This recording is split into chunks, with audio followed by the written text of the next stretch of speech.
اعوذ باللہ من الشیطان الرجیم بسم اللہ الرحمن الرحیم کاف ہا یا عین صاد ذکر رحمت ربک عبدہ زکریا صدق اللہ العظیم۔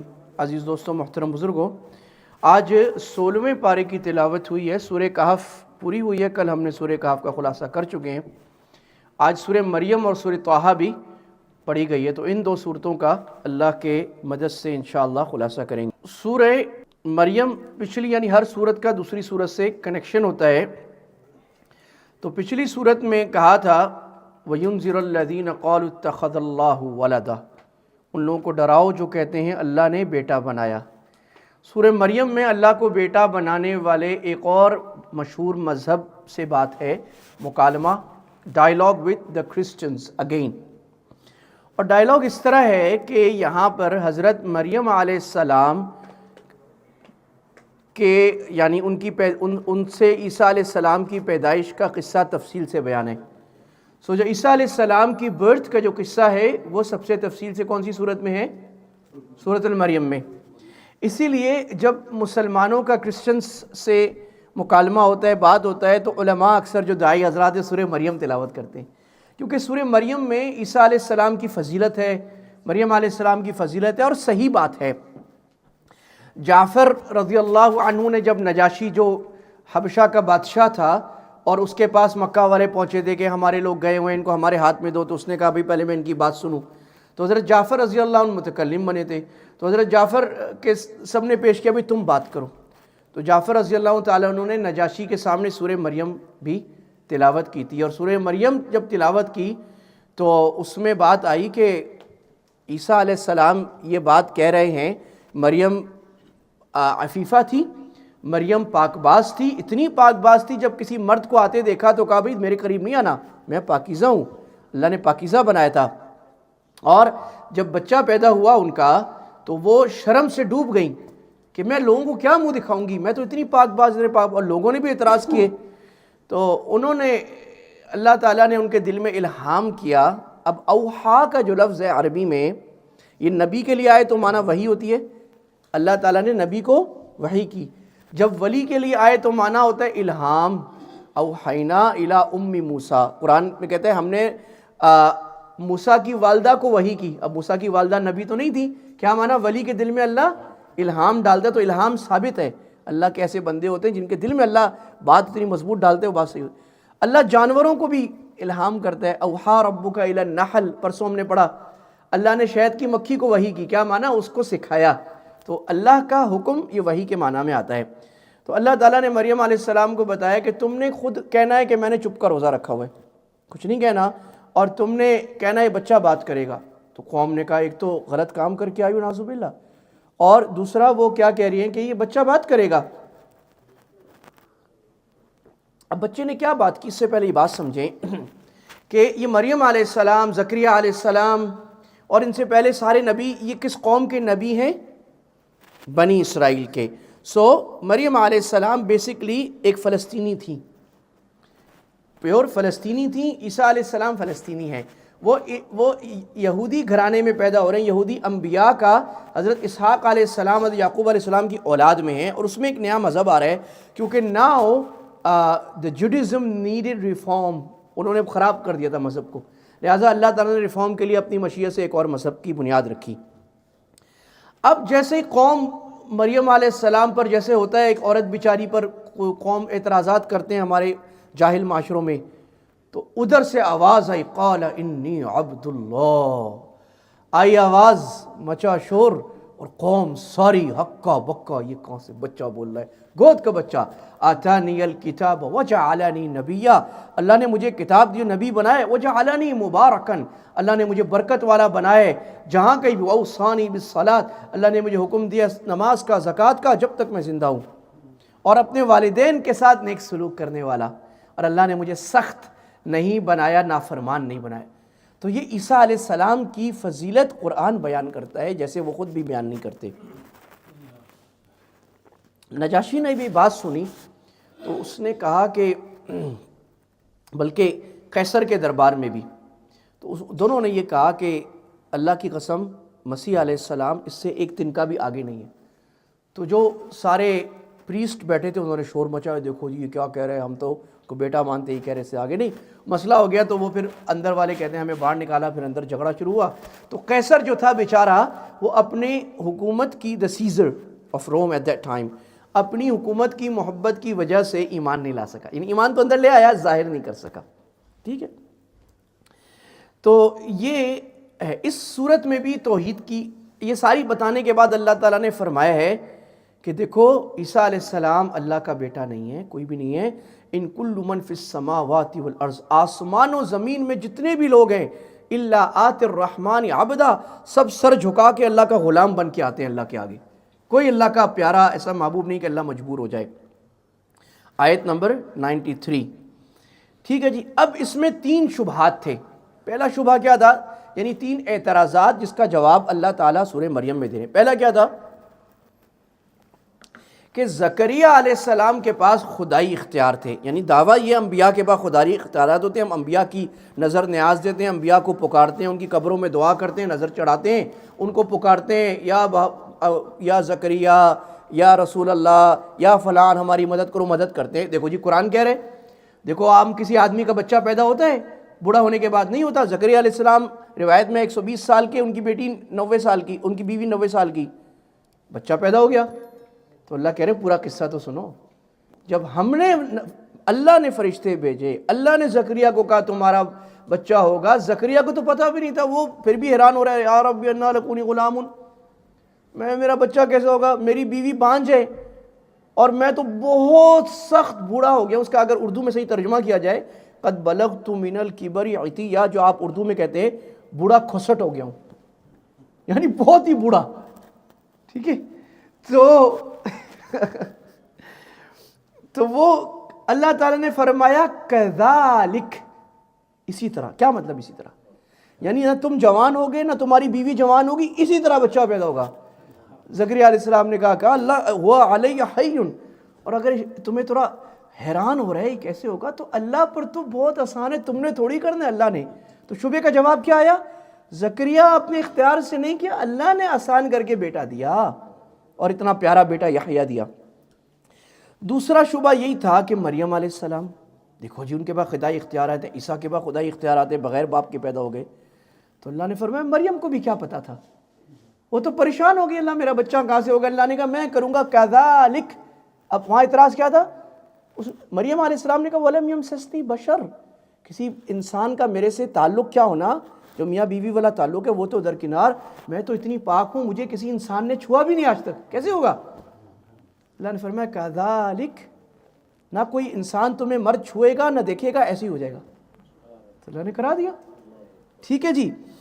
آگے عیسیٰ علیہ السلام خدا ہے یا خدا کا بیٹا ہے یا خدا میں سے خدا ہے، وٹ ایور یو سے دا ٹرینٹی، تو اللہ نے اس پہ جواب دیا۔ عیسیٰ علیہ السلام خود کہہ رہے ہیں، تورات میں انجیل میں آج بھی لکھا ہے انی عبد اللہ، I am the slave servant of اللہ گاڈ، ہے نا۔ تو میں خدا کا بندہ ہوں، وہ بیٹا نہیں کہہ رہے اپنے آپ کو، غلام کہہ رہے ہیں سب کی طرح۔ اسی طرح ابراہیم علیہ السلام کی اللہ، اچھا اب ایک بات یاد رکھیں، ہر صورت کے چند ضروری عنوان اکثر ہوتے ہیں، اس میں ایک ہوتا ہے قرآن کی فضیلت، عقلی دلیل، نقلی دلیل، شبہات کا ازالہ اور دعوت کا انداز۔ قرآن میں ہر جہاں بھی نبی کا تذکرہ ہوگا، نبی کی دعوت کا تذکرہ بھی آئے گا۔ اب اللہ نے ابراہیم علیہ السلام کا تذکرہ کیا تو اس کا بھی جواب دے دیا کہ ابراہیم علیہ السلام خدا نہیں۔ ابراہیم علیہ السلام کی دعوت اپنے باپ کو بڑی حکیمانہ ہے۔ اللہ فرمانے وذکر، اللہ تعالیٰ نے یہاں پر ابراہیم، موسیٰ، ہارون، اسماعیل، ادریس، زکریا، عیسیٰ، یہ 7 نبیوں کا تذکرہ اس صورت میں کیا ہے، ٹھیک۔ ابراہیم علیہ السلام کی باقیوں کا اجمالاً ابراہیم علیہ السلام کی دعوت کا تھوڑی تفصیل سے۔ اب وہ اپنے باپ کو کہہ رہے ہیں، دعوت دے رہے ہیں، جب وہ سارا ہو گیا نا معاملہ، ان کو آگ میں ڈالا گیا، آگ گلزار بن گئی، باہر نکل، اب باپ سے بات ہو رہی ہے، یا ابتی، اے میرے پیارے ابا جان۔ باپ کون ہے؟ مشرک نہیں، مشرکین کا لیڈر ہے، بت بنا کے بیچتا ہے۔ تو ان کا میرے ابا کیوں عبادت کرتے ہیں جو نفع نہیں دے سکتا، نہ نقصان نہیں دے سکتا، اور لولا یغنی عنک شیئا، ذرہ برابر آپ کے کام کوئی اور نہیں آتا اللہ کے علاوہ، یا ابت یا ابا مجھے خوف ہے آپ کو اللہ کا عذاب بنے گا، اے ابا شیطان کی عبادت نہیں کرو، شیطان بڑا نافرمان ہے آپ کو برا۔ تو باپ نے کہا نکل جاؤ، یہ وہ کہا ٹھیک ہے چاہتا ہوں۔ تو اللہ نے ابراہیم بتایا دعوت کیسے دینی ہوتی ہے، کہ آدمی جتنا بھی خراب ہو اس کو نفرت نہیں کرنی ہوتی، اس کو پیار سے دعوت دینی، مان گیا ٹھیک ہے نہیں ہمارا کیا ہے، دعوت دینی، یہ انداز ہے دعوت کا۔ آگے اللہ نے یہ عقیدہ بیان کر دیا لا یملکون الشفاعۃ، یہ جو کہتے تھے نا کہ ہم ستارے کو، پیروں کو، فقیروں کو، بزرگوں کو اس لیے پکارتے ہیں کہ چلو وہ ان کے پاس اختیار نہیں بھی، اتنا تو اختیار ہے کہ وہ اللہ سے مجبور کر کے بات منوا لیں گے۔ اللہ کہتے ہیں لا یملکون الشفاعۃ، بار بار یہ بات قرآن میں آ رہی ہے ہر دوسری صورت میں، آیت الکرسی لے کر، کوئی سفارش نہیں کر سکتا سوائے اللہ کی اجازت کے۔ ٹھیک ہے بات ہو گئی۔ اسی طرح اللہ نے ان لوگوں پر بہت خطرناک قسم کی ڈانٹ کی ہے جو اللہ کے بیٹے یا اللہ کے اختیار میں شامل کچھ کسی کو مانتے ہیں۔ اللہ کہتے ہیں وقالو، اب اللہ نقل کرتے ہیں، وہ کہتے ہیں اتخذ الرحمن ولدا، اللہ نے بیٹا بنا لیا، یعنی مشرکین کہتے تھے فرشتوں کو بنا لیا، یا ہمارے لات سوا منات کو بنا لیا، عیسائی کہتے تھے عیسیٰ علیہ السلام کو بنا لیا۔ اب یہاں دو بات، ایک ہے بیٹا ہو گیا، یہ تو عیسائی کہتے ہیں، ایک اکثر مشرک دنیا کے کہتے تھے آج بھی کہتے ہیں بیٹا بنا لیا۔ کیا مانا؟ جس طرح آدمی کسی کو بیٹے کی طرح بنا لے، یعنی وہ کہتے ہیں اللہ نے بیٹا جنا نہیں، یہ بھی ہم مانتے ہیں۔ ہم یہ کہتے ہیں اللہ نے چند اپنے بزرگوں کو بیٹوں جیسا پیار دیا ہے کہ جیسے بیٹے کی نہ نہیں کر سکتا اللہ، کہتے ہیں یہ لوگ یہ کہتے ہیں۔ اللہ کہتے ہیں لقد جئتم شیئا ادا، بہت ہی باطل بات لے کے آئے ہو، اتنی اتنی بھاری بات ہے تمہاری، یہ جو تم خدا کے آگے کسی کو شریک یا اللہ کی خدائی میں کسی کو اتنا سا بھی اختیار دینا مان رہے ہو کہ آسمان پھٹ جائے زمین پھٹ جائے، اتنی خطرناک بات ہے شرک کی۔ یہ جو تم ان دعوا للرحمن ولدا۔ آگے اللہ نے ایک خوشخبری بھی دی جس میں ہماری سیکھنے کی بہت بات ہے، کہ جو ایمان لائے نا ان الذین آمنوا، سورہ مریم ختم ہو رہی ہے آیت 96، جو ایمان والے لوگ ہیں نا اور نیک عمل کرنے والے لوگ ہیں، اللہ قیامت میں نا ان کے درمیان بڑا پیار پیدا کر دے گا۔ سَيَجْعَلُ لَهُمُ الرَّحْمَنُ وَدًّا۔ اب میرے نبی آپ کیا کہیں فَإِنَّمَا يَسَّرْنَاهُ بِلِسَانِكَ، ہم نے قرآن آسانی وہ قرآن بیان کیے جو باقی چھوڑو۔ اب بھائی جب ایمان والوں میں آج بھی دنیا میں جھگڑے ہیں، نیک لوگوں میں مختلف انتظامی چیزوں پر، مختلف سیاسی چیزوں پر، انتظام پر کہ بڑا کون ہوگا، لیڈرشپ کس کے پاس ہونی چاہیے، کس کے پاس ہونی چاہیے، چھوٹے چھوٹے فقہی مسائل پر ہاتھ ایسے اٹھانا ہے، ایسے اٹھانا ہے، ایسے باندھنا ہے، ایسے باندھنا ہے، فاتحہ زور سے پڑھنی ہے کہ نہیں ہے؟ سب مانتے ہیں کہ یہ اختلاف رکھنے والا کافر نہیں ہے، اور اللہ کہہ رہے کہ قیامت میں محبت آپس میں دوبارہ ہو جائے گی، تو پھر دنیا میں جھگڑا کرنے کا فائدہ کیا خیال ہے بھائی؟ کیا فائدہ؟ چھوٹی باتیں، اس کو جو کرنا ہے کرو۔ یاللہ آگے آتی ہے سورت، ہاں دو اس میں اور باتیں، دو حکم ہیں اصلاحی حکم۔ ایک بات تو یہ وَكَانَ يَأْمُرُ أَهْلَهُ بِالصَّلَاةِ وَالزَّكَاةِ، اللہ کہتے ہیں موسیٰ ہمارا بڑا پیارا بندہ تھا اور وہ اپنے گھر والوں کو نماز کا حکم دیتا تھا، تو لہٰذا اپنی فیملی میں نماز کا حکم دینا اتنی اہم بات ہے کہ موسیٰ علیہ السلام کا بھی اللہ تذکرہ رہے گھر والوں کو۔ تو نماز ریڈ لائن ہونی چاہیے، بچپن سے بچوں کو سکھایا اور بچوں کو بولا بیٹا لاڈ پیار باقی سب چیزیں، نماز برداشت نہیں کرو گی، نماز چھوڑنا برداشت نہیں۔ الحمدللہ ہمارے والدین نے ہماری تربیت ایسی کی، ان کی ہمارے نانا نے، سب نے، اب ہم اپنے بچوں کے ساتھ کرتے ہیں، جماعت نہیں، آج جماعت نہیں پڑھنی بابا پلیز پلیز، نہیں بھائی جماعت میں تو جانا ہے، کچھ نہیں کرو شاں کرو جانا ہے، آج نہیں بھائی یہ نہیں ہوگا، باقی تم میرے پیارے لاڈ پیار سب کچھ، نماز میں نو کمپرومائز۔ بچہ بڑا ہو رہا ہے مسجد آنا ہے بچہ، باقی اس کو پیار دو سب کچھ۔ میں اتنی حیران تو ہماری پوری دنیا میں اس وقت ہم دیکھتے ہیں کہ بچے مسجد میں نہیں آ رہے، یہاں بھی آپ کی مسجد میں بھی بہت آباد مسجد ہے، بچے کم کیوں نہیں آ رہے؟ بچے نمازی ہیں 20-20 سال کے، بچے ہی نہیں آ رہے، اس کا مطلب آپ کی تربیت میں کمی ہے۔ اگر آپ بولیں میری بات نہیں مان رہا، پھر بھی اس بیچارے کا قصور نہیں ہے، آپ کا قصور ہے، آپ کو لانا نہیں آیا اس کو۔ اسکول تو آپ بھیج لیتے ہیں، جو کام کروانا وہ تو کروا لیتے ہیں، یہ کیوں نہیں کر سکتے؟ تو نماز اور فَاعْبُدْهُ وَاسْطَبِرْ لِعِبَادَتِهِ، اللہ نے دوسری استقامت کا کہا، عبادت صرف نہیں کرو، عبادت پہ جم جانا ضروری ہے، جمنے والے بنو، وَاسْطَبِرْ۔ آگے جی ہم شروع کرتے ہیں، کون سی صورت ہے؟ طٰہٰ مَا أَنزَلْنَا عَلَيْكَ الْقُرْآنَ لِتَشْقَىٰ۔ شروع کیسے ہو رہی ہے؟ اللہ کہہ رہے میرے نبی ہم نے قرآن اس لیے تھوڑی دیا ہے کہ آپ مشقت میں پڑ جائیں، قرآن تو اللہ تذکرہ نہیں تو نصیحت ہے۔ تو اللہ سورت کی ابتدا کر رہے ہیں اپنے پیارے نبی کو تسلی دینے کے لیے، کوئی بات نہیں۔ سورہ طٰہٰ جو ہے اس میں بھی وہی توحید کو، جیسے سورہ مریم میں پچھلی صورتوں میں توحید کا بنیاد، مکی صورتوں میں اکثر توحید ہوتی ہے۔ اللہ اپنی بڑائی، اپنی عزت، اپنی خالقیت، اپنی مالکیت، اپنی ہی بڑائی بیان کرتا ہے اور کہتا ہے میرے خلاف جو چلتے ہیں ان پر اللہ دلائل سے بھی سمجھاتا ہے، جب نہیں مانتے اللہ ڈانٹ بھی لاتا ہے، پھر یہ ہوگا اگر نہیں مانو گے۔ تو جی تو اس سورت کا جو دعویٰ ہے، جو مرکزی آیت ہے وہ 98 ہے، انما الہکم اللہ الذی لا الہ الا ہو، بے شک تمہارا خدا وہی ہے جس کے علاوہ کوئی معبود نہیں، اور اس کا علم دنیا کی ہر چیز کو گھیرے ہوئے ہے، کوئی چیز اس کے سے چھپے ہوئی۔ اس میں دلائل توحید بیان فرمائی۔ اللہ تعالیٰ نے فرمایا کہ اللہ نے آسمان و زمین پیدا کیا، اللہ بلند ہے، اور موسیٰ علیہ السلام کی دعوت میں انہوں نے کہا کہ میرا رب وہ ہے جس نے ہر چیز کو دیا۔ اسی طرح اللہ نے مختلف توحید کے دلائل ہر صورت کا حصہ ہے۔ اسی طرح جہنم سے ڈرانا اور جنت کی خوشخبریاں دینا، یہ بھی ہر صورت میں آتا رہتا ہے مختلف انداز سے۔ اب اس صورت کی جو خاص بات ہے وہ آپ یاد کرو کہ ایک اور صورت ہم نے پچھلے پڑھی تھی جس میں موسیٰ علیہ السلام کے 12 قصے بیان ہوئے تھے۔ کون سی صورت تھی؟ 12 قصے اللہ نے اس صورت میں موسیٰ علیہ السلام کے تفصیل سے بیان کیے تھے۔ ہیں؟ نہیں، سوچیں، چلیں یہ میں چھوڑتا ہوں آپ کے اوپر۔ اب اس سے آگے کے قصے کچھ وہ آگے کے قصے اللہ تعالیٰ نے موسیٰ علیہ السلام کے 9 قصے بیان کیے ہیں۔ کتنے؟ مختصر چلتے ہیں۔ پہلی بات، اللہ تعالیٰ نے موسیٰ علیہ السلام کو تورات دی، انی انا ربک فاعبدنی واقم الصلاۃ لذکری، نبوت عطا کی۔ اس کے بعد موسیٰ علیہ السلام نے کہا کہ ہارون کو نبی بنا دیں، اللہ نے کہا ہارون کو نبی بنایا، اور اللہ نے کہا، اور موسیٰ علیہ السلام نے دعا کی رب اشرح لی صدری ویسر لی امری واحلل عقدۃ من لسانی۔ یہ علم کی دونوں دعائیں اسی صورت میں ہیں۔ رب اشرح لی صدری، اللہ میرا سینہ کھول دے، میری زبان کھول دے، کیونکہ موسیٰ علیہ السلام زبان لغت تھی، اور رب زدنی علما، علم حاصل کرنے کی جو دونوں دعائیں اسی صورت میں ہیں۔ اور تیسرا، اللہ نے معجزے دیے، فرعون سے مقابلہ ہوا، اور یہ سارا بھی کیا ہوا؟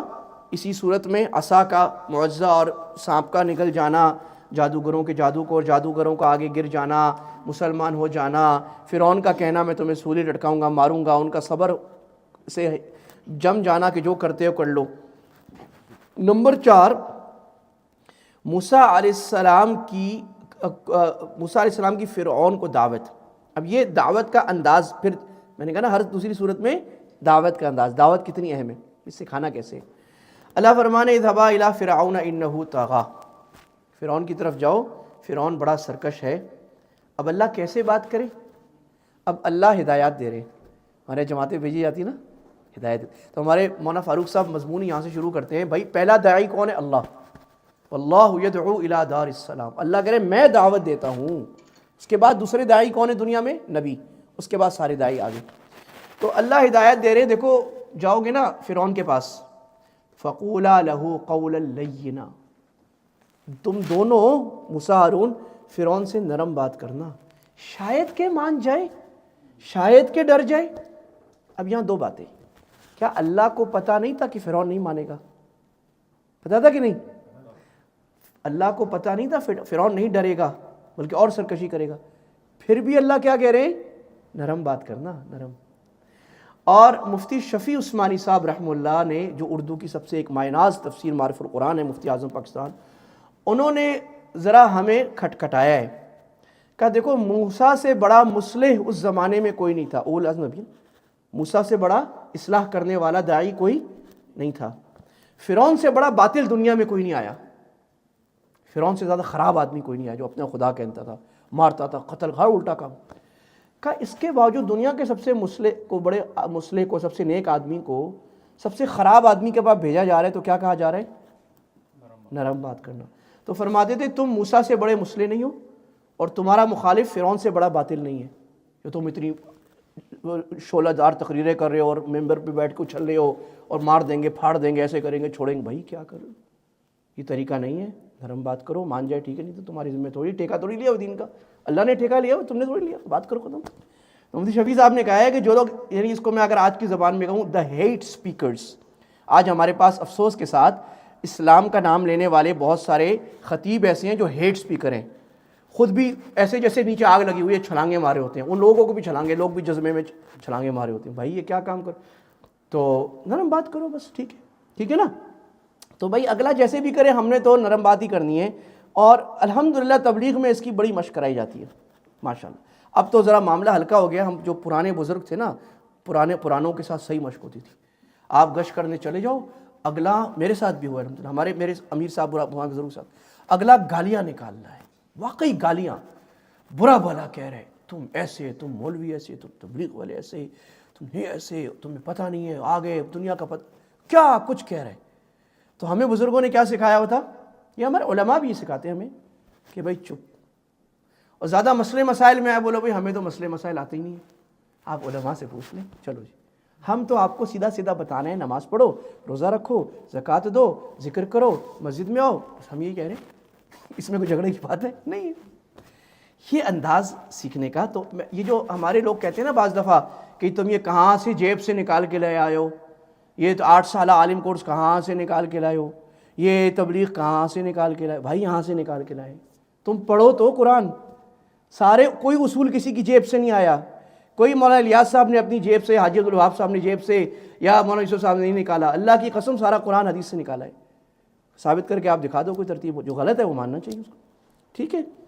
جتنی ہمارے علماء دینی تحریک 1400 سال سے چل رہی ہیں وہ سارے قرآن حدیث کے طریقوں پہ چلتے ہیں، ہاں اس کی امپلیمنٹیشن ہر زمانے کے حساب سے مختلف ہوتی ہے، تو انتظامی بات ہے۔ آگے جو پھر کیا ہوا کہ ان اسری بعبادی، پھر انہوں نے کہا کہ جب فرعون سے مقابلہ ہو گیا اور اس نے جادوگروں مار دیا، تو اللہ تعالیٰ نے پھر اب کہا کہ موسیٰ علیہ السلام کو کہ تم ایسے کرو کہ مرحلہ نمبر 6 کہ موسیٰ علیہ السلام کو کہا کہ میرے بندوں کو لے کے رات کو جلدی جلدی نکلو، اب وہی فرعون آیا پیچھے اور فرعون تباہ و برباد ہو گیا، اور بنی اسرائیل سمندر پار کر کے وادی تیہ میں چلے گئے۔ تو یہ آپ دیکھتے ہیں نا جہاں پر افریقہ اور ایشیا مل رہا ہے، تو انہوں نے افریقہ سے مصر کراس کیا تھا اور یہ ادھر ایشیا اس طرف آگے تھے وادی تیہ میں، ٹھیک ہے۔ اب وہاں پر کیا ہوا کہ موسیٰ علیہ السلام کو اللہ نے بلایا، تو کوہ طور جو ہے نا وہ اس سائٹ پر ہے، تو اللہ تعالیٰ نے موسیٰ علیہ السلام کو بلایا کوہ طور پر تورات لینے کے لیے، کتاب لینے کے لیے۔ موسیٰ علیہ السلام گئے اور پیچھے وہ نائب بنا گئے کس کو، ہارون علیہ السلام کو۔ اب ادھر سامری آ گیا، اور سامری نے کیا کیا کہ ایک لوگوں سے زیور لیے، عورتوں سے زیور لے کے کہا میں تمہیں کچھ بناتا ہوں، کیونکہ وہ ساری زندگی ان کی گزری تھی فرعون کو دیکھتے کہ کوئی خدا دیکھتے، تو وہ ان کو کہا میں تمہیں بھی خدا، کیونکہ وہ کہتے بھی یار نظر آتا نہیں خدا، کوئی ایسا خدا ہو جو فزیکل ہو۔ انہوں نے ایک گائے کا بچڑا بنایا، اور اس نے کیا کیا کہ جبریل علیہ السلام کو اس نے کہیں سے دیکھ لیا، اور انہوں نے دیکھا کہ فرشتہ جہاں پر پاؤں اس کے گھوڑے کا رکھتا ہے وہ جگہ زمین سے سرسبز ہو جاتی ہے، اس کا مطلب اس کے پاؤں میں کوئی خاصیت حیات ہے۔ اس نے وہ مٹی لے کر اس بچڑے میں ڈالی تو بچڑا آوازیں کرنے لگ گیا۔ اب یہ اس کو جادو بھی تھا، کچھ تھا، بعض علماء فرماتے ہیں ایسی کوئی بات نہیں تھی، وہ اس نے فزکس سے جانور کے اندر سوراخ ایسے بنائے جیسے فلوٹ ہوتے ہیں نا، بانسری بجتی ہے، تو ہواؤں کے رخ ایسے بنائے کہ ہوا گزرتی تو سیٹی کی آوازیں نکلتی تھیں، وہاں ان کی گائیں کی طرح آواز نکلتی تھی۔ وہ ایک بڑا ماہر فزکس کا اور آرکیٹیکچر کا ماہر تھا، اور کچھ جادو بھی کیا۔ اب وہ آوازیں نکالتا تھا تو لوگ کہتے تھے یہ بہت پہنچی ہوئی سرکار ہے، یہ تو جی کوئی واقعی بچڑا زندہ ہو گیا، اور اس نے کہا کہ اس کی عبادت کرو، گائیں کی عبادت کرنا شروع کر دو۔ تو انہوں نے گائیں کی عبادت کرنا شروع کر دی۔ اب ہارون علیہ السلام نے کچھ کہا نہیں۔ موسیٰ علیہ السلام جب تورات لے کے آئے اور انہوں نے دیکھا پوری قوم گائیں کی عبادت کر رہی ہے، تو وہ تو پہلے تو انہوں نے وہ ساری ایک طرف رکھیں جو ہاتھ میں تورات کی ان کے کاغذ تھے، اور ہارون کو یہاں سے پکڑ لیا، کہا میں تجھے چھوڑ کے گیا تھا، تو نے کیا کیا؟ انہوں نے کہا میرے بھائی مجھے گریبان داڑھی سے نہیں پکڑو، دیکھو میں نے ہی سوچا میں اتنا مضبوط نہیں جتنے آپ ہو، میں اگر ان کو بولتا، یہ ان کو جو ہے نا ابھی آگ لگی ہوئی تھی، نعرے لگا رہے تھے، تو یہ میری بات نہیں مانتے، فتنہ ہو جاتا، لہٰذا میں نے فتنے کے لیے انتظار کیا کہ آپ آ جاؤ تو آپ ان کو سمجھاؤ۔ اس سے ہمیں لیڈرشپ کا ایک لیسن ملتا ہے، 2-3 لیسن۔ ایک تو جب بھی لیڈرشپ میں گیپ آتا ہے نا، کوئی غلط نظریہ آ جاتا ہے۔ مولانا الیاس صاحب رحمہ اللہ فرماتے تھے کہ جب بھی حق خاموش ہوگا، باطل کو موقع ملے گا بات کرے گا۔ لہٰذا تم اپنی دعوت کو بند نہیں کرو، جہاں موقع ملے بولو، بات ہو جائے گا۔ اس نے شروع کر دیا۔ کہا دوسری بات یہ کہ لیڈرشپ کو دوسروں کو رسپانسبل پکڑنا چاہیے، کبھی کبھی نرمی کا وقت ہوتا ہے، کبھی سختی کا وقت ہوتا ہے، تو رسپانسبل کرنا چاہیے، آڈٹ کرنا چاہیے، اور کبھی کبھی ڈسپلن بھی لوگوں کو کرنا چاہیے۔ That is leadership. اس کو پتا ہو کب نرمی کرنی ہے، کب سختی کرنی ہے اور کتنی کرنی ہے۔ تو پھر سامری کو کہا، سامری نے کہا میں نے ایسے کیا ہے، تو سامری کو تو موسیٰ علیہ السلام نے ایک کیا، اور اللہ تعالیٰ نے سامری پہ عذاب ڈال دیا کہ وہ کہتا تھا لا مساس، ہائے مجھے نہیں چھوؤ۔ اس کو کوئی آدمی چھوتا تھا تو اس کو آگ لگنے لگ جاتی تھی اندر سے۔ تو اس سے کیا ثابت ہوتا ہے کہ دیکھو دنیا میں نا ہر زمانے میں کوئی باطل نکلے گا۔ ہم بھی اپنی 14 سال کی، آج آپ نے دیکھ لو کوئی نیا یوٹیوبر نکلتا ہے، 2-4 ملین لائکس ہو جاتے ہیں اس کے، وہ کہتے ہیں سارے مولوی خراب ہیں، سارے بابے خراب ہیں، میں تمہیں دین بتاؤں گا، دین ایسے ہوتا ہے، حدیث کچھ بھی نہیں ہے، قرآن سب کچھ ہے، فقہا کچھ نہیں ہوتے، یہ دیکھو نئی بات ہے، کسی نے بتائی نہیں آج تک تمہیں۔ اور وہ بڑی بڑی آنکھیں کر کے، بڑے بڑے کر کے، اور لوگ بیچارے بیوقوف اس کے پیچھے لگ جاتے ہیں۔ اچھا بعض دفعہ ہمارے علماء بعض وہ پریشان ہو جاتے ہیں کہ اس فتنے کا کیسے مقابلہ کریں، تو اللہ یہ بتا رہے ہیں کہ اس طرح کے فتنے آتے ہیں، ختم ہو جاتے ہیں، اکیلے رہتے ہیں۔ تاریخ میں آئے 10 سال 20 سال 30 سال ایسے فتنے، اور جو تسلسل چل رہا ہوتا ہے علماء کا، صحابہ سے لے کر آج تک جو نیریٹو چل رہا ہے وہ قائم رہتا ہے۔ تو ایسے لوگ سامری کی طرح ختم ہو جاتے ہیں، اور ایسے لوگ کوئی واقعی نئی چیز دکھاتے ہیں جس سے لوگ متاثر ہو جاتے ہیں، جو پرانے علماء نہیں دکھا سک رہے ہوتے، وہ متاثر ہو جاتے ہیں، لوگ آگے ہو جاتے ہیں۔ تو یہ موسیٰ علیہ السلام کے سارے واقعات تھے۔ آخر میں اللہ تعالیٰ نے فرمایا کہ دیکھو جو دین میں کمی آتی ہے نا، یا انسان اللہ سے دور ہوتا ہے، اس کی بڑی وجہ دنیا کی محبت ہے۔ تو وَلَا تَمُدَّنَّ عَيْنَيْكَ إِلَىٰ مَا مَتَّعْنَا بِهِ، اپنی آنکھیں گھما گھما کے ان دنیا والوں کی طرف نہیں دیکھو جو ہم نے ان کو بڑی بڑی نعمتیں دی ہیں۔ نعمتیں آپ ڈال لو، ویلتھ ہے، ہیلتھ ہے، بینک بیلنس ہے، سٹیٹس ہے، پاور ہے، واٹ ایور سب کچھ ہے، کا اس کی طرف نہیں دیکھو، وہ تو زہرۃ الحیات الدنیا، وہ تو ہم نے دنیا کی خوبصورتی کچھ دن کے لیے دی ہے، لِنَفْتِنَهُمْ فِيهِ، تاکہ ہم آزمائیں، وَرِزْقُ رَبِّكَ خَيْرٌ وَأَبْقَىٰ، دیکھو اللہ کا رزق جو اللہ دے گا دنیا آخرت میں وہ زیادہ ہمیشہ باقی رہنے والا ہے، لہذا تم اب نماز کا حکم کرو اور اس پر مضبوط رہو۔ ٹھیک ہے جی، یہ سورہ طٰہٰ کا تذکرہ پورا ہو گیا۔ اللہ سبحانہ و تعالی عمل کی توفیق عطا فرمائے۔ کل انشاءاللہ سورہ انبیاء اور سورہ حج کا خلاصہ زندگی رہی تو کریں گے۔ وآخر دعوانا الحمدللہ رب العالمین۔